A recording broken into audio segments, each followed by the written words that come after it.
Let us see how you can create WhatsApp mini apps or WhatsApp native flows. Now this is the very first version wherein you'll be able to create basic data collection, feedback, survey, all these type of native flows or mini apps. We have added a new section known as WhatsApp mini apps. Click on the view icon here. Now click on create a new flow. Enter a flow name. Select any category and select your WhatsApp channel. If you have more than one channel, you can rename the channel from CRM channels page. Click on create flow. Now let us understand each and every small aspect or option available here. The very first thing is you can have multiple screens in your WhatsApp native flow.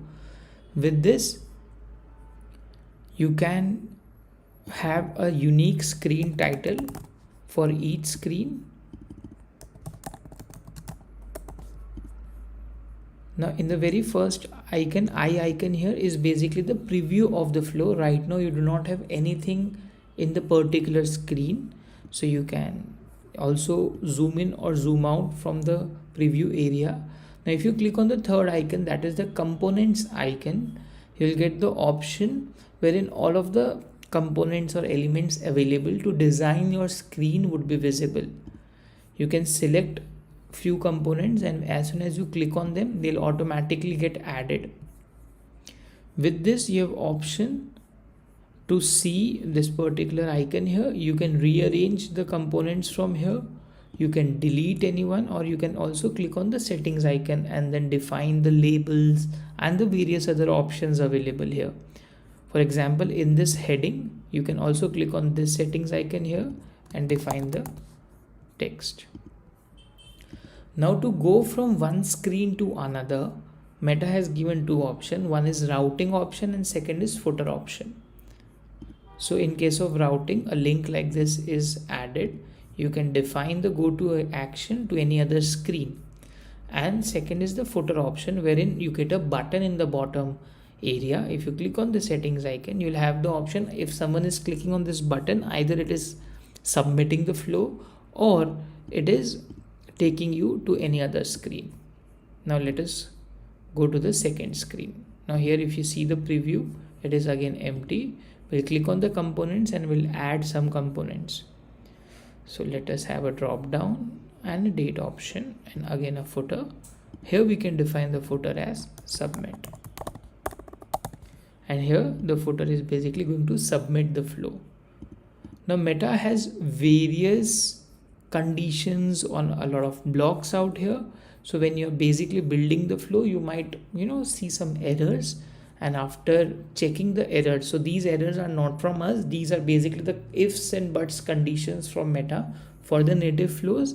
So if you find any kind of errors, you can contact the support team which are unable to figure out, and after this you can click on save. Now there are three stages of flow. First is save. In the save stage, you cannot test the flow. This flow is presently is in our system only. It has not been sent to Meta. Secondly, we have another option which is basically save and apply. In this case, the flow code is sent to Meta and the flow is right now in draft stage. It is not published, it is in draft stage.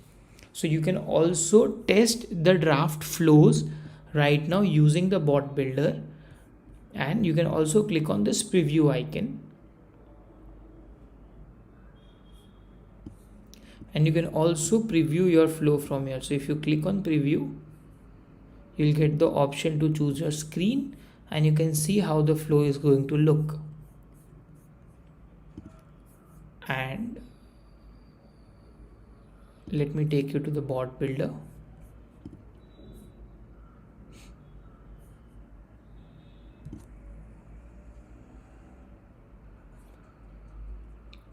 So here we have added a new question block which is WhatsApp mini apps and from here you can select your draft flow as well, and then you need to select your starter screen, and then you can have a test message here and the button label, maybe start quiz or give feedback or something of this sort,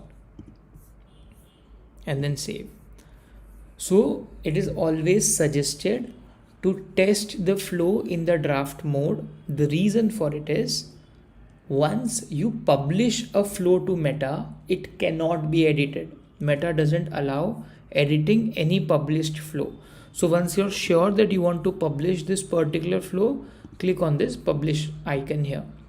Now after this, you cannot make any edits to the particular flow. If you want to edit even any minor thing, you still have to copy it and then republish the flow and also update it in your bot builder. Now let us see how you can send a WhatsApp flow using the bot builder and how you can store the data to the CRM. So flow is by flow, you're actually asking questions or collecting some data from the user. So that's why it is added in ask a question block in the bot builder. So the very first thing that I'm doing is creating a custom field in the CRM in the name of flow response. You can obviously have it any kind of name. You can keep any kind of name, and the field type will be string. Now after this, you need to go to the bot builder. Then you need to simply, in between your bot anywhere, as an action, you need to select ask a question block, and here you need to select WhatsApp mini apps. You can have a text header for the flow, which is basically a bold text. You can have a body and a footer light gray color text.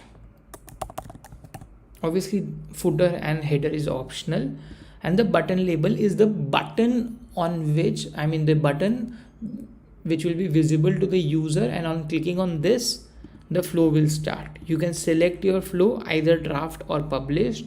You can select the welcome screen, and you need to select the option of save response to flow response or your custom field that you have created.